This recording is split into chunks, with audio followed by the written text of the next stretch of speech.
abelha, formiga, besouro, barata, grilo, borboleta, mosca. Você sabe do que eu tô falando. Os insetos permeiam a vida na Terra. O que você sabe sobre eles? Eu sou o Caio. E eu sou o Pedro. Você está escutando O zumbido do mosquito, o canto da cigarra. a pulga atrás da orelha. Você está escutando Bug Bites, o seu podcast sobre insetos.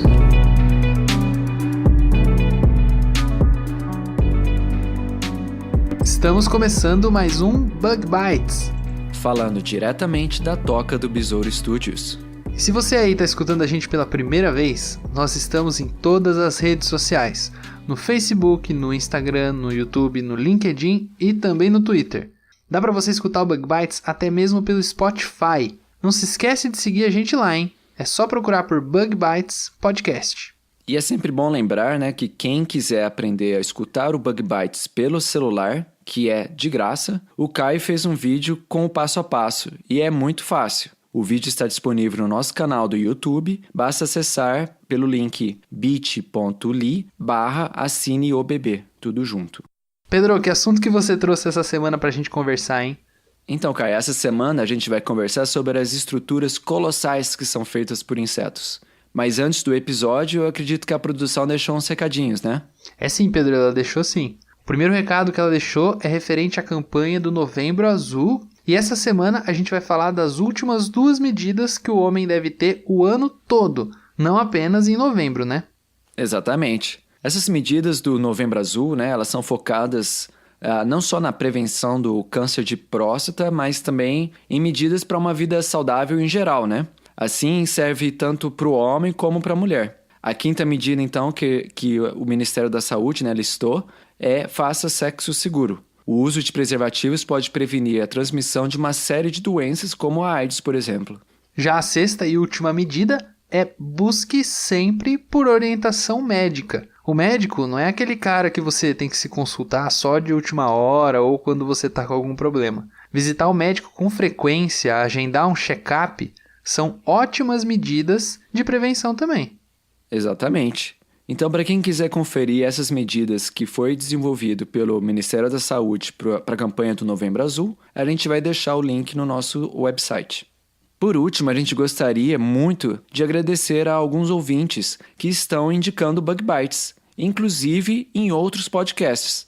A equipe Bug Bites agradece muito ao nosso amigo Matheus Detone, que já participou aqui do Bug Bites. Ele indicou a gente lá no Ultra Geek.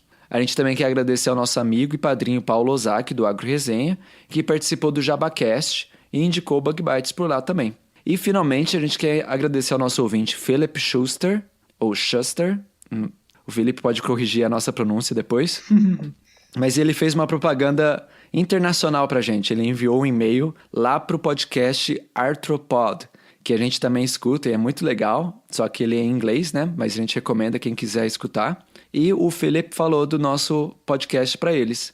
Nosso muito obrigado ao Matheus, ao Paulo e ao Felipe. E claro, né, todo mundo que vem aí indicando Bug Bites nas redes sociais, o pessoal que compartilha os nossos posts. O apoio e a indicação de vocês é muito importante para a gente. É uma ótima maneira de vocês ajudarem, justamente indicando para os seus amigos e para os seus conhecidos. O nosso muito obrigado. É isso aí. E aí, Caio, então vamos pro nosso episódio? Calma aí, Pedro, calma. Antes disso, a gente tem a nossa curiosidade da semana. Vamos lá? Vamos lá.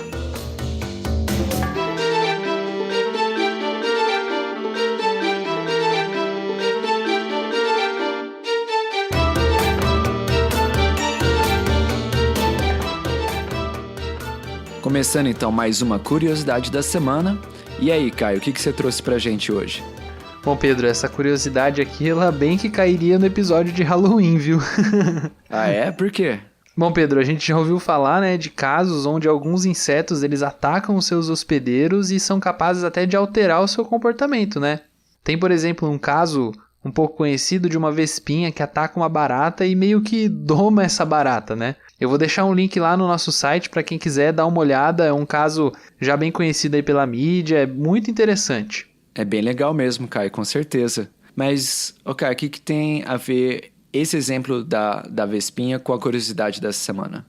Bom, Pedro, essa curiosidade que eu trouxe hoje foi descoberta muito recentemente por um grupo de pesquisadores lá do Canadá que trabalharam na Amazônia Equatoriana. Eles publicaram na revista Ecological Entomology sobre um achado super interessante de vespas que são capazes de alterar o comportamento dos seus hospedeiros.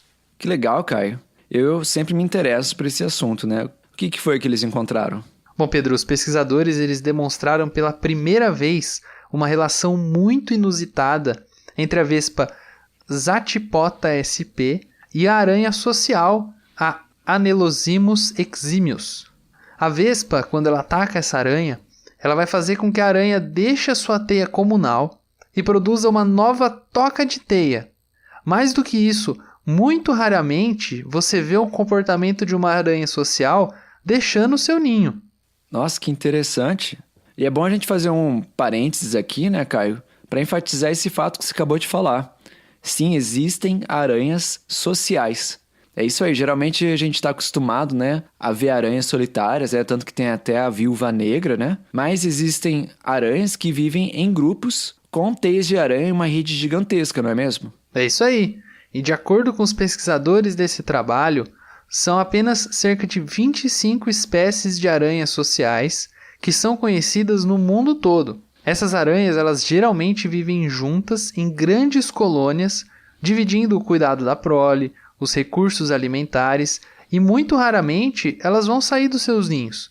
E foi justamente o fato de que, quando ele estava estudando esses animais, o líder desse projeto, o Fernandes Fournier, achou muito estranho quando ele encontrou uma aranha dessa espécie a cerca de meio metro do ninho social dela. E mais incrivelmente, fazendo a sua própria teia em uma espécie de casulinho individual. Nossa, que estranho. Mas foi a vespa que fez isso com a aranha? Então, Pedro, como ele estava muito intrigado com isso, ele decidiu coletar alguns desses casulinhos, né, e levar eles para o laboratório para observar a biologia desse animal. E qual que não foi a surpresa dele que um belo de um dia, quem que emergiu do casulo? Uma vespinha. Os pesquisadores desse estudo, eles descobriram que a vespa vai botar um ovo no abdômen da aranha. Quando a larva dessa vespa emerge, ela vai atacar a aranha. E a partir daí, a aranha vai passar a ter uma sobrevida, alterando também o seu comportamento. O que vai fazer com que ela saia desse ninho comunal e vá fazer um casulo fora desse ninho. Logo depois que a aranha morre, uma vez que a larva vai consumir a aranha inteirinha por dentro, a larva vai fugir para esse casulinho e vai se desenvolver lá dentro, emergindo um adulto mais ou menos uns 10 dias depois. Mas, Caio, por que é importante para a vespa que a aranha saia do ninho comunal e mude a estrutura da sua teia?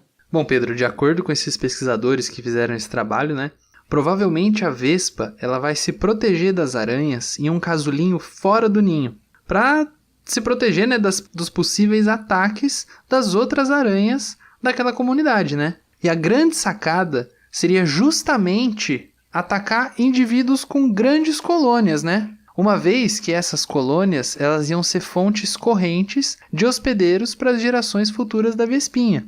E olha, essas colônias elas são tão grandes que elas chegam a ter centenas e até dezenas de milhares de indivíduos. Uma sociedade de aranhas sociais pode ser uma fonte muito boa de casulinho para essas vespas se desenvolverem, viu? Nos resta apenas esperar para ver se vai ser essa justificativa que eles vão encontrar, né? Já que esse tema ainda está sendo investigado por esses mesmos pesquisadores, né? Nossa, muito interessante, Caio. Fica aí então mais um exemplo de insetos que têm o seu comportamento alterado por vespas. Além de que tem também casos, né, de fungos e outros organismos que alteram o comportamento de insetos. Mas isso a gente deixa para outra semana, né? Pedro, eu inclusive trabalhei no meu mestrado, né, com organismos que alteram o comportamento de insetos, mas esse é um papinho pra gente falar uma outra oportunidade, né? Vamos lá pro nosso episódio da semana sobre as sociedades colossais, né? Vamos lá!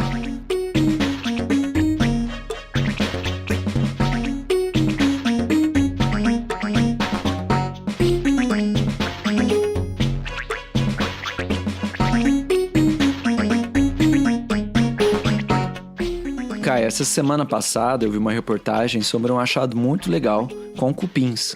Encontraram uma área do tamanho da Grã-Bretanha cheia de estruturas cônicas que foram construídas por cupins. Essas pequenas pirâmides, por assim dizer, podem ser observadas do espaço e pode ser uma das maiores construções feitas por animais. E não é só isso, Caio. Essas estruturas foram estimadas de ter até 4.000 anos de idade.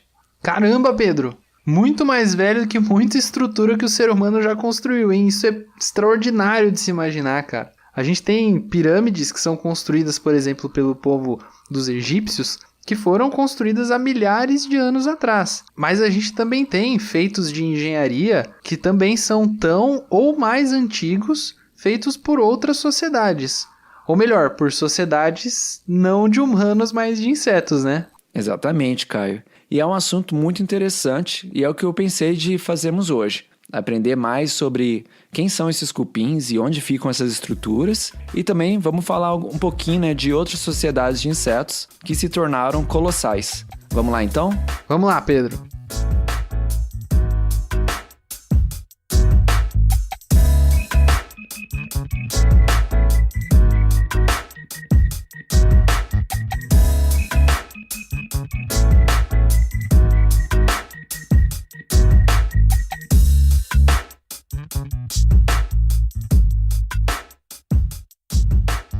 Pois então, Caio, voltando aos cupins. Nós falamos desse caso curioso, né, das estruturas em forma de montes, né, de até 4 metros de altura que se espalham por uma área do tamanho da Grã-Bretanha. Mas sabe onde fica essa área tão espetacular? No Brasil. É isso mesmo, no Nordeste brasileiro. Em uma formação de cerrado é onde os pesquisadores estudaram essas estruturas tão fascinantes. É isso aí, Pedro. Os autores desse trabalho, especificamente, são o Stephen J. Martin, o Roy R. Funk, o Paul R. Hanson e o Eun-Hai Yo. Esse estudo ele foi publicado em um periódico científico que é muito respeitado, a revista Current Biology, no dia 18 de novembro de 2018. Então, olha só, hein, ouvinte, notícia fresquinha para você que está escutando o Bug Bites em dia. O título do artigo é A Vast 4,000-Year-Old Special Pattern of Termite Mounds. O que pode ser traduzido aí, né, como um vasto padrão espacial de montes de 4.000 anos feitos por cupins. Mas, Pedro, a gente está acostumado a ver cupinzeiros, por exemplo, no pasto, né?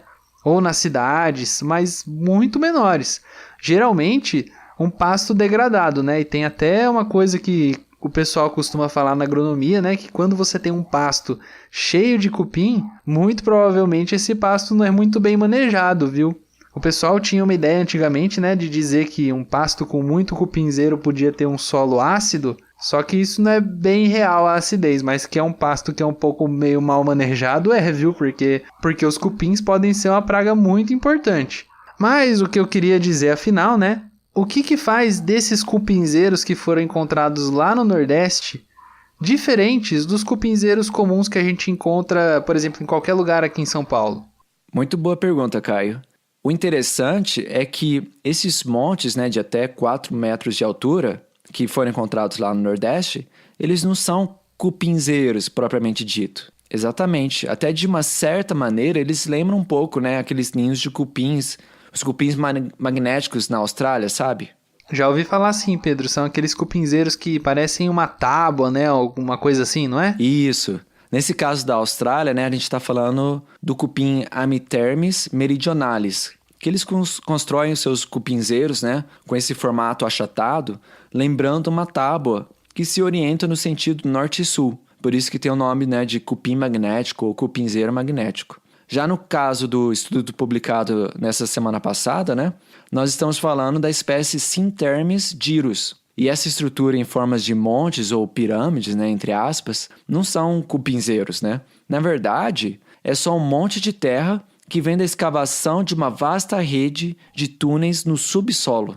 Caraca, Pedro, então além de ter estruturas visíveis do espaço, esses cupins também construíram uma super rede de rodovias subterrâneas. Isso me lembra um pouquinho aquele ninho gigante de formigas cortadeiras que a gente já conversou outro dia, sabe? Que eles despejaram caminhões e caminhões de cimento para fazer aquele molde de todos os túneis do Salveiro. Você até foi lá ver esse ninho em pessoa, não foi não? Ah, sim. Aí nesse caso a gente tá falando de formigas cortadeiras, né? Do gênero Acromyrmex e Atta. Quando eu tava na graduação, eu fui lá no laboratório do professor Luiz Carlos Forte, da Unesp, né? Lá em Botucatu. E eles estavam estudando, né, a arquitetura do ninho de formigas cortadeiras e são ninhos gigantescos. A BBC até veio para Botucatu para filmar o ninho que eles escavaram lá no campus da Unesp. Eu fui lá ver de perto, né, esses ninhos e me contaram que tiveram que cercar a área do ninho porque teve caso de vaca caindo dentro do ninho. Porque são bem profundos, né? Uma área bem grande, né? Um buraco no chão. Pode chegar até 8 metros de profundidade. Para quem quiser conferir o documentário da BBC, chama-se Nature's Secret Power e é muito legal. Mas tem também uma reportagem em português sobre essas escavações do ninho com o professor Forte, que foi feita pela TV Cultura. O link vai estar no nosso site. Cara, é incrível, né? Os insetos, eles são verdadeiros arquitetos e engenheiros, né? Eu vi essa reportagem aí da TV Cultura e eu recomendo todo mundo para que tiver a oportunidade de assistir, que é muito legal. E também quem tiver acesso a esse documentário da BBC Nature's Secret Power, também vale muito a pena, é muito legal, muito interessante mesmo.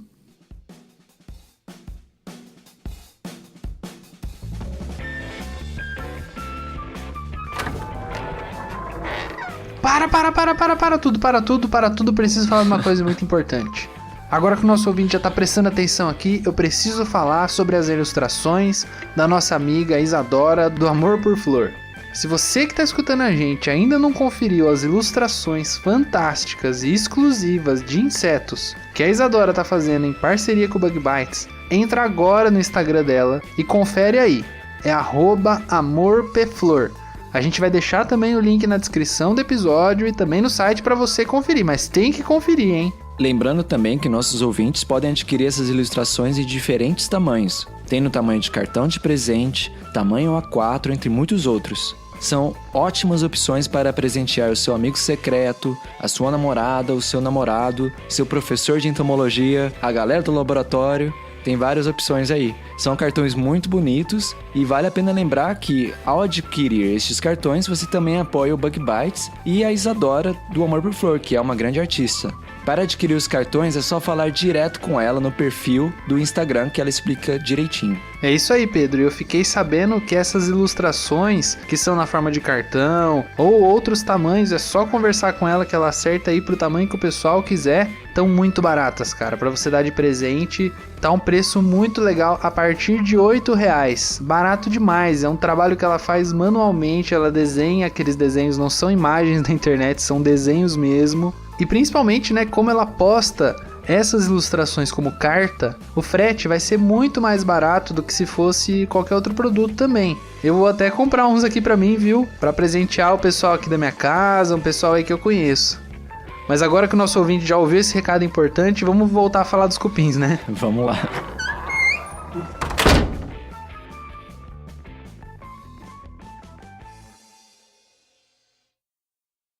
Bom, Pedro, como eu tava falando, né, antes de eu ser interrompido por mim mesmo, esses ninhos de formiga, que são imensos, como a gente falou já, inclusive eles dizem nesse vídeo que a gente indicou, eles têm apenas uma colônia de formigas, né? Mas e no caso dos cupins lá do Nordeste, aquela rede imensa de túneis subterrâneos e de montes de terra? Eles também são só uma mega colônia de cupins ou são vários cupins, várias colônias diferentes? E você também não explicou ainda uma coisa, né? Você falou que esses montes de terra visíveis do espaço, eles não são cupinzeiros em si, né? São literalmente um monte de terra que foi amontoado pelos cupins ao longo dos anos. Por que os cupins fazem isso? Tem razão, Caio. Faltou explicar essas duas características, que estão, na verdade, bem conectadas. Tanto o número de ninhos, né, como a razão de existirem esses montes de terra. Pois então, o que acontece é o seguinte. Na verdade, os cupins lá do Nordeste, os Sintermes gyrus, eles competem entre si pela folhagem que cai das plantas do cerrado. É muito legal como funcionam esses cupinzeiros subterrâneos. Cada colônia está tentando cavar o sistema de túneis mais eficientes para chegar às folhas, mas também para retirar toda a terra que vem da escavação desses túneis. E é assim que nascem esses montes de terra. é o produto dessa escavação. É interessante, cara, que não tem um túnel permanente para fora do ninho. Toda vez que os cupins, né, estão com fome e saem para procurar por folhas, que são o seu alimento, eles criam pequenos túneis temporários que vão para a superfície. E depois que eles acabam de procurar e adquirir sua comida, eles fecham esses túneis. Então, na realidade, esses amontoados de terra são toda a terra que os cupins removem de dentro do solo. Caraca, velho, isso é muito legal. E eu olhei aqui nesse estudo, né, Pedro, e eu vi que os pesquisadores eles calculam que, dada a densidade de montes que vão ser encontrados na superfície e o volume estimado de cada um desses montes, os cupins eles já teriam removido mais de 10 quilômetros cúbicos de terra na construção desses túneis. É incrível isso. Cara, isso seria aproximadamente o mesmo volume de material com o qual a gente conseguiria construir 4.000 pirâmides de Gizé. É um volume muito grande, cara. Não dá pra acreditar. Pois é, além disso, Caio, é interessante notar também que essas cidades subterrâneas funcionam de uma maneira bem diferente dos formigueiros que a gente mencionou aqui. No caso das formigas cortadeiras, os ninhos têm vários túneis que vão para a superfície e formam um sistema de ventilação do ninho, como se fossem exaustores, sabe? Mas no caso do cupim Sintermes gyrus, os túneis ficam na maior parte do tempo isolados dentro da terra, uma vez que os cupins só saem à noite para procurar comida. Esses túneis podem ter até 10 centímetros de diâmetro, embora os cupins mesmos são bem pequenininhos, com mais ou menos 1 centímetro de comprimento. Além de não sabermos como funciona o seu sistema de ventilação, tem ainda várias perguntas que não foram respondidas sobre esses cupins, né? Uma delas, por exemplo, é se existe uma câmara real onde fica a rainha e o rei. Ah, é verdade, né? Diferentemente das abelhas e das formigas, por exemplo, onde os machos só vão servir para reprodução, mas a colônia vai funcionar graças às operárias, aos soldados e à rainha, que são todas fêmeas. Em cupins você tem um sistema que tem rei e rainha, além do fato de os cupins serem hemimetábulos, então tem todo um sistema diferente de organização social, de castas. Os cupins são diferentões aí, muito estranhos, né? São muito diferentes mesmo, é. Além de toda a sua relação com protozoários e bactérias intestinais, né, que ajudam na digestão de material vegetal, e, claro, seu parentesco com as baratas. Ou melhor, o fato de que cupins são baratas. Cara, cupins são realmente muito fascinantes, muito legais, né? A gente tem que fazer um episódio acontecer, né, Pedro? Um episódio sobre cupins, né? Se tiver algum ouvinte aí que tá escutando a gente ou que conhece alguém que seja expert em cupim, manda um e-mail pra gente no prodbugbytes@gmail.com. Conversa aí com a gente que tá a fim de fazer um especial de cupins, né, Pedro? Vamos sim, manda um e-mail mesmo. Se tiver algum expert, a gente quer conversar. Mas já que a gente tá pedindo ajuda pros ouvintes, acho que eu vou também perguntar uma outra coisa, Caio. Uma coisa que me deixou com a pulga atrás da orelha. Ah, é, Pedro? O que foi, então? Então, nesse estudo, né, que a gente leu aí, os autores estimaram que alguns dos montes de terra feitos pelos cupins teriam por volta de 4.000 anos de idade. E eu fiquei, né, curioso de saber como é que eles fizeram essa estimativa. E eles disseram o seguinte, que eles pegaram grãos de terra da parte abaixo do centro de cada monte de terra, né, usando um tubo que manteve esses grãos isolados de qualquer contato com a luz.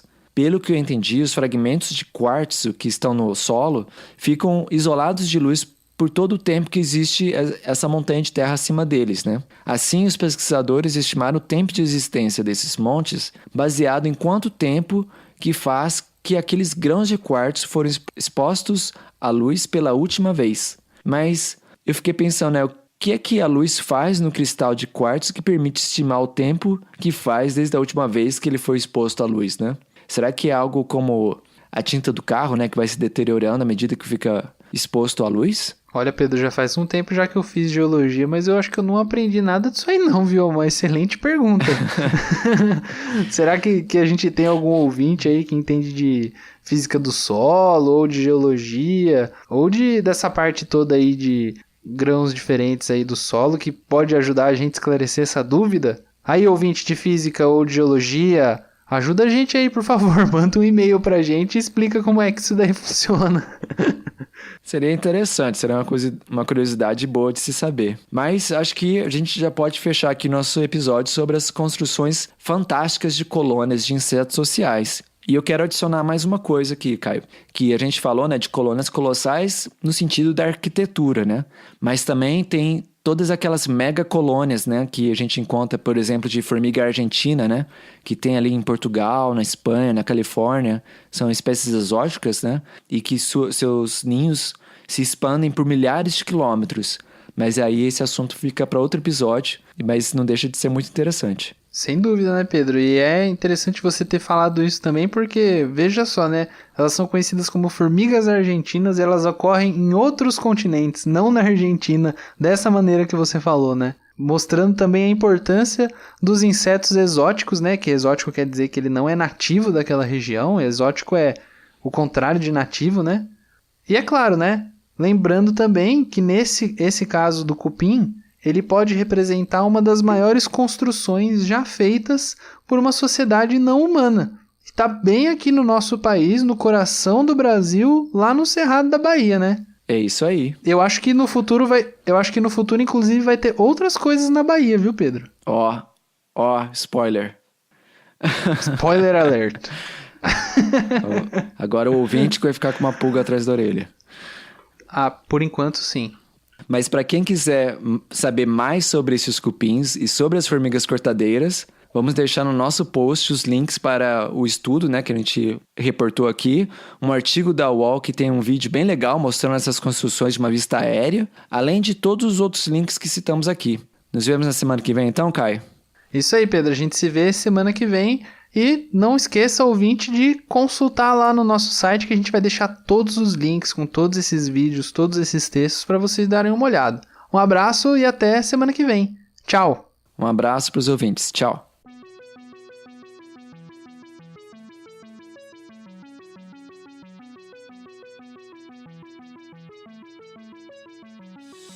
O Bug Bites é um projeto de divulgação científica relacionado aos insetos e à entomologia. Nosso conteúdo é produzido por especialistas da área e de acesso gratuito nas mais diferentes plataformas. O apoio de nossos ouvintes é muito importante. Se você gosta do nosso conteúdo, considere apoiar esse projeto. A partir de R$5 mensais, você pode apoiar o Bug Bites na plataforma Padrim. O link está na descrição do episódio.